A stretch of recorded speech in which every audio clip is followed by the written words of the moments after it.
I want you to take a second and just imagine a stretch of water that is exactly 21 miles wide. Right. Just 21 miles. Yeah. I mean, you could drive across a bridge that length in, what, 20 minutes? Easily. But the thing is, this specific tiny geographic space is the Strait of Hormuz. And every single day, 20% of the world's total petroleum liquids passes through that narrow gap. It's incredible when you think about it. It really is. So whether you are filling up your car at a gas station in Ohio, or you're managing a manufacturing factory in Dusseldorf, or, writing code in a tech hub in Seoul, your daily reality is entirely tethered to those 21 miles. It is the ultimate global choke point. I mean, the entire architecture of the modern global economy, everything from the cost of your morning commute to the complex logistics bringing food to your table, it's all anchored right there in the Persian Gulf. Exactly. And for 45 years, the prospect of a full-scale conflict over that choke point, basically a war with Iran, has been hovering in the background of American foreign policy, like a ghost under the bed. On Sunday, 3 cargo vessels were attacked near the vital Strait of Hormuz as Iran attempts to choke off global oil supplies. Roughly a fifth of the world's oil transits through the strait, which has come to a near standstill as the crisis in the Middle East escalates. Yeah, the classic ghost under the bed. We've all seen the news cycles over the decades, right? Right, the maximum pressure campaigns, the proxy battles in Yemen and Iraq, all the political rhetoric. But based on our source material today, which is this fascinating and honestly terrifying brief, simply titled The Fortress, the conversation has completely shifted. It really has. The analysts aren't talking about if a conflict happens anymore. No, they're talking about how. And more importantly, they are asking a much harder question. Could the West actually do it? Which is wild, because we are looking at a fundamental reevaluation of modern military power, moving away from just theoretical threats and posturing down to the cold, hard logistical realities. Okay, let's unpack this. Our mission for this deep dive is to explore the geopolitics, the geography, and the cascading global consequences of a theoretical invasion of Iran, based entirely on the scenarios laid out in The Fortress. And I should say right off the bat, we're totally impartial here. We aren't taking sides on any of the politics or the deeply charged global conflicts. We're just navigating the strategic realities that are laid out in this material. It forces us to look at the cold, hard math of a conflict completely neutrally. Yeah, we are basically looking at the board exactly as the military strategists see it. And, the board they're looking at has changed drastically from the assumptions of the past few decades. Oh, absolutely. The traditional old guard thinking still relies really heavily on the shock and awe templates we saw back in 2003. But the math of warfare has changed entirely, even if the geography hasn't. So to understand how much the math has changed, we really have to look at the catalyst, right? The specific event in the brief that makes this deep dive so urgent. The March 2026 incident. Exactly, March 14th, 2026. And it's crazy because it didn't start with a grand declaration of war or a massive troop movement. No, it started with a tactical miscalculation near the port of Jask. Right, a swarm of these low-cost, Iranian-made Shahed 238 drones. Which are basically those suicide drones we've seen widely used in Eastern European conflicts. Yeah, exactly. But these were integrated with a new AI-driven guidance system. They didn't hit a military base. They hit a liquefied natural gas carrier owned by a Qatari-German conglomerate. Well, the narrow strait, running just off the coast, not far from our position here, is usually one of the busiest shipping lanes on the planet. 20% of the world's oil goes through the strait. But now it's paralyzed with just a handful of vessels sailing. Events this morning explain why 3 ships were hit in separate strikes, powerful blows to the global economy. And that strike sent immediate shockwaves through the global markets. But the real panic inside the Pentagon wasn't just about a damaged commercial ship. Right. The panic was about the glaring strategic vulnerability that the strike revealed to the rest of the world. It exposed a massive blind spot. I mean, for a decade, the U.S. and its allies have been building this billion-dollar integrated regional defense system. It's supposed to be an impenetrable electronic shield. So supposed to be, yeah. But these drones slipped right through. And it's because of the Iranian coastline itself, right? It is intensely mountainous, which creates a literal physical gap in the radar. Yeah. It's like spending $1 billion on a state-of-the-art home security system with thermal lasers and cameras everywhere, but leaving the back door wide open because it's hidden by a large bush. That's a great way to put it. But wait, I have to push back on the tech for a second. How is it that $20,000 cheap drones can completely defeat a billion-dollar state-of-the-art Aegis combat system? I mean, doesn't the defense system have fail-safes to shoot down incoming threats? What's fascinating here is that this isn't a technological glitch, it's a structural math problem. A math problem. Yeah, it's what military strategists call asymmetric saturation. So a state-of-the-art cruiser has the best targeting computers on Earth, right? But it only carries a finite number of interceptor missiles. Okay. Let's say it has 100. If an adversary launches a swarm of 200 cheap autonomous drones flying erratically, it doesn't matter how good your radar is. The computer is overwhelmed, the interceptors run out, and the ship is defenseless. Wow. So it's not about having better firepower at all. It's just basic arithmetic. Exactly. If they launch more cheap drones than we have expensive missiles, they win. And they compound that math problem with the geography you mentioned earlier. Radar relies on line of sight. If you have an 18,000-foot mountain range sitting right on the coast, you cannot look through solid rock. Right, of course. So the drones use the terrain to mask their approach, and they only pop up at the last possible second. This highlights a brilliant, if terrifying, asymmetric strategy orchestrated by the IRGC. The Islamic Revolutionary Guard Corps. And we should probably clarify for you listening, the IRGC isn't just a military branch. No, not at all. They are essentially a massive corporate conglomerate within Iran. They own the ports, the telecommunications, a massive chunk of the domestic economy. Yeah, and their approach is what analysts call the strategy of 1,000 cuts. By proving they can use incredibly cheap technology to bypass incredibly expensive defense shields to hit commercial shipping. They don't even need to defeat a Western Navy in a head-to-head battle. Exactly. They don't need a blue water navy. They just need to prove that they can shut down the Strait of Hormuz at will. It completely neutralizes the traditional financial and technological superiority of Western military. That's wild. They're effectively holding the global economy hostage for pennies on the dollar. And if they do that, it forces a Western response. The brief outlines a scenario with a massive military buildup, a surge of carrier groups that initially looks a lot like the preludes to the Gulf War in 1991, or, the invasion of Iraq in 2003. But the fortress makes a very sharp pivot here. It explicitly warns, Iran is not Iraq. Not even close. It is the difference between fighting on a flat parking lot and fighting inside a medieval stone fortress. Right, because Iraq is largely a flat desert floor. In 2003, invading tank columns could practically drive at 60 miles per hour unimpeded all the way to Baghdad. Yeah, it was incredibly fast. But Iran is a literal fortress the size of the entire western United States. It is completely ringed by the Zagros and Alborz mountain ranges. We are talking about jagged rock peaks reaching 18,000 feet with only a handful of narrow, highly defensible mountain passes. So if an invading force wants to get into Iran, they aren't driving, they are climbing. They're fighting cave by cave, ridge by ridge. The source notes it would make the Tora Bora Mountains of Afghanistan look like a suburban park. Wow. A suburban park. That's a vivid image. And that geographic fortress protects a formidable demographic and military reality.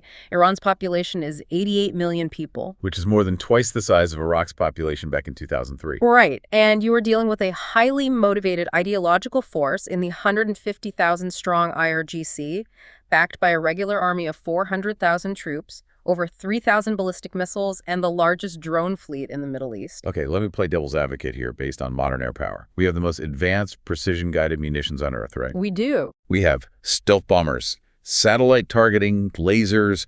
Why would an invading force ever send ground troops to climb mountains and fight in caves when they can just control the airspace and dismantle the military infrastructure from the sky? It's a fair question, but it fails because of the subterranean reality of their defenses. Right. You just cannot precision bomb a mountain into submission. Oh, because they're underground. Exactly.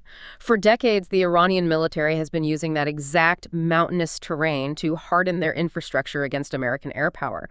They have built literal missile cities buried hundreds of feet beneath solid rock. Hundreds of feet. Yes, no conventional bunker buster bomb dropped from a stealth jet is going to reach them. So to stop those subterranean bases from continuously firing anti-ship missiles into the Strait of Hormuz, you can't just bomb the surface. You have to physically go in and secure the launch sites from the ground.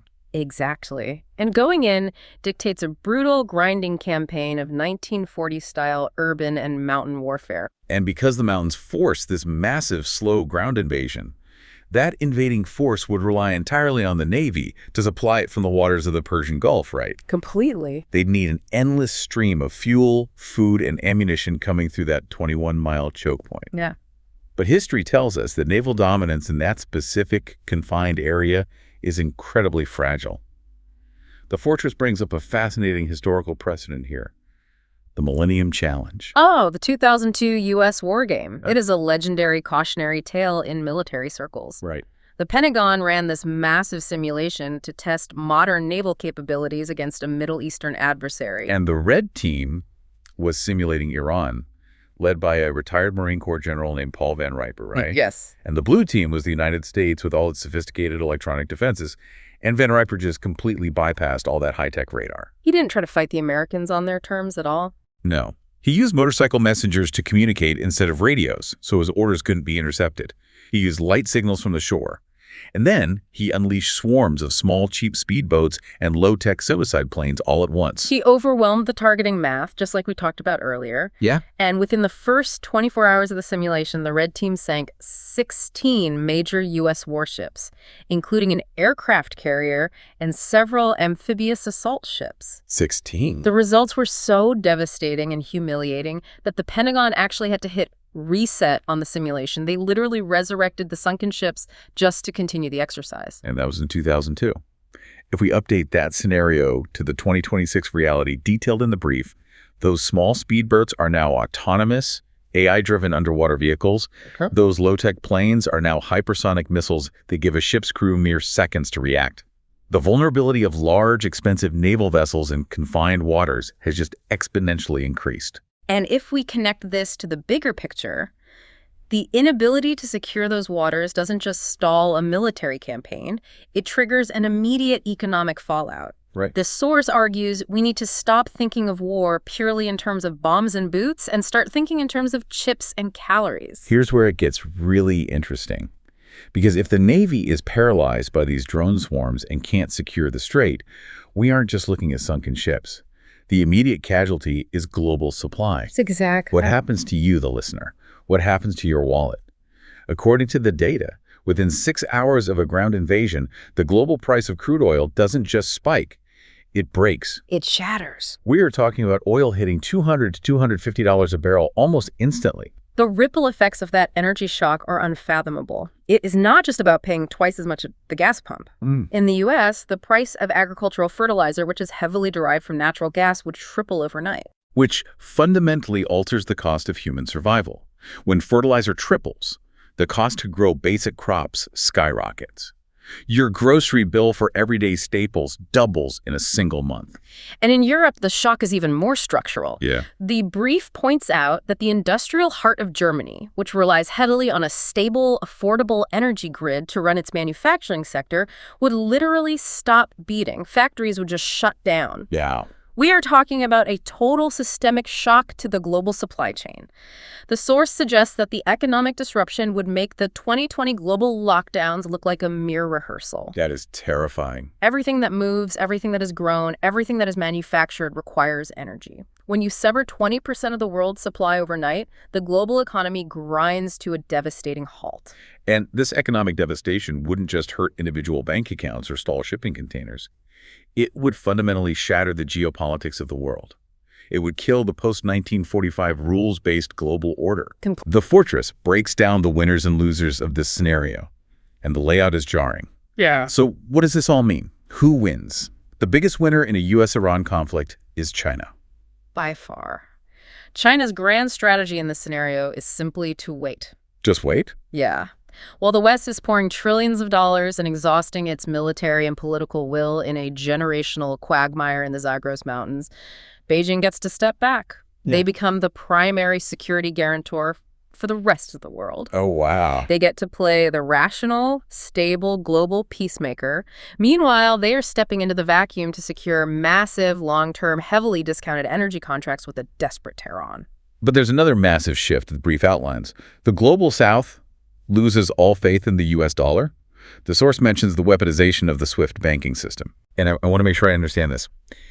If Washington cuts Iran completely out of SWIFT to cripple their war effort, It seems to me that non-aligned nations like the BRICS nations, Brazil, India, South Africa, they won't just sit there. They'll panic, right? They'll realize their own economies could be turned off with a switch in Washington. Yes. And they'll accelerate building their own alternative financial systems. That is the exact mechanism of de-dollarization. SWIFT is basically the nervous system of global banking, right?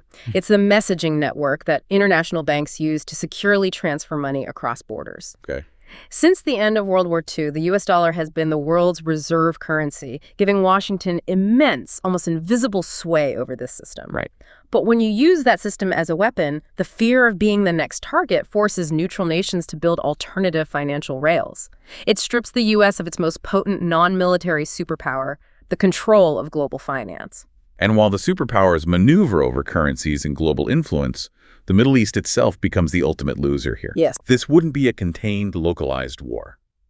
The brief points out that already fragile states like Lebanon, Syria, Iraq, and Yemen would immediately become proxy battleground. It would spread instantly. We'd see a wave of violence and displacement that triggers a refugee crisis dwarfing the one we saw in 2015.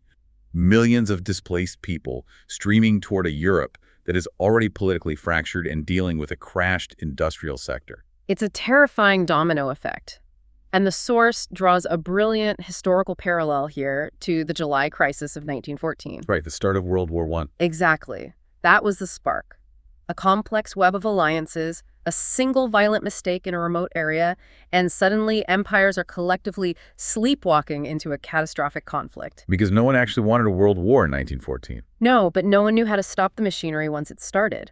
We face the exact same danger today, sleepwalking into a conflict because critical thinking is abandoned in favor of automatic algorithmic retaliation. So, given all these catastrophic risks, the global depression, the loss of the dollar, the regional wildfire, why do some strategists still push for this? Well, the brief outlines the primary counter-argument used to justify an invasion, which is the so-called brittle regime theory. Right. They point to the widespread woman, life, freedom protests. Yeah. They point to decades of economic mismanagement and internal dissent. So the theory is that the government in Tehran is just a house of cards, and one hard military push from the outside will cause the whole thing to collapse, and the people will welcome the West. It is a very tempting narrative for military planners, but it ignores a dark, highly consistent historical trap. Which is? The power of nationalism. Nationalism, Yeah. right? The brief cites Russia in 1941 when Germany invaded and the Vietnam War. Yeah. I look at it this way. Assuming an invasion force will be greeted as liberators just because the population dislikes its own government is ignoring the immune system of a nation-state. Regardless of how a population feels about its leaders, foreign boots on the ground trigger an automatic nationalistic antibody response. It's like assuming a bitter family argument means they won't team up to fight a burglar who breaks into their house. You can hate your politicians, but you will absolutely fight the foreign army bombing your neighborhood. This raises an important question about the limits of military force. An invasion wouldn't liberate the Iranian people. It would do the exact opposite. It would unite them. Right. It would force the liberal pro-Western youth right into the arms of the hardliners to defend their motherland. It validates the regime's long-standing paranoia about Western imperialism and completely extinguishes any organic internal democratic movements for a generation. And if that regime truly feels its survival is threatened, if they have their backs against the Zagros Mountains and the state is about to be erased, we hit the ultimate risk. The breakout. Yeah. Currently, there is a religious fatwa in Iran against the development and use of nuclear weapons. But if the government is facing total annihilation, that fatwa vanishes overnight. It does. The source warns that a cornered regime has every incentive to rush for a nuclear deterrent. We wouldn't just be looking at a devastating ground war. We would be looking at the very real possibility of the first tactical nuclear exchange in human history. Which brings us back to that crucial distinction in military strategy. Technically speaking, yes, the U.S. military has the capability to seize almost any piece of land on Earth. Right. But seizing a mountain pass is not the same as holding a hostile nation of 88 million people. And holding territory is absolutely not the same thing as winning a war. So bringing this all full circle, the fortress we've been talking about isn't just the physical 18,000-foot jagged mountains of Iran. No, it's not. The real fortress is the outdated set of assumptions the West has built around what military force can actually achieve in the 21st century. We like to think of history as a series of choices we control. But sometimes history is a trap. Well said. And as we see, a tiny 21-mile strait is all it takes to change the entire world. The rules of engagement have fundamentally evolved. The cost of intervention is no longer just measured in troop deployments or defense budgets. It is measured in the collapse of global energy grids, the end of the dollar's dominance, and the total reshaping of world power. Which leaves us with a final, massive thought to mull over. Okay. If a $20,000 autonomous AI drone and a handful of hypersonic missiles can make billion-dollar defense shields and massive aircraft carriers entirely vulnerable in the Strait of Hormuz, are we secretly witnessing the end of the traditional Navy? Even if this specific war laid out in the fortress never happens, has the very nature of how superpowers project strength across the oceans already been changed forever? I mean, can you still rule the waves if a drone you can barely see on radar can sink your flagship? It challenges the very foundation of global maritime security that has existed since the end of the Second World War. It really does. It proves that the future of warfare belongs to the fast, the cheap, and the many, rather than the large, the expensive, and the few. It makes you wonder, as we stare down the barrel of this new geopolitical math, is there a diplomatic off-ramp we're all missing? Or is a collision inevitable? Something to think about. Thank you so much for joining us on this deep dive into the fortress. Next time you fill up your tank or buy a loaf of bread, remember that 21 miles of water. The ghost is definitely out from under the bed.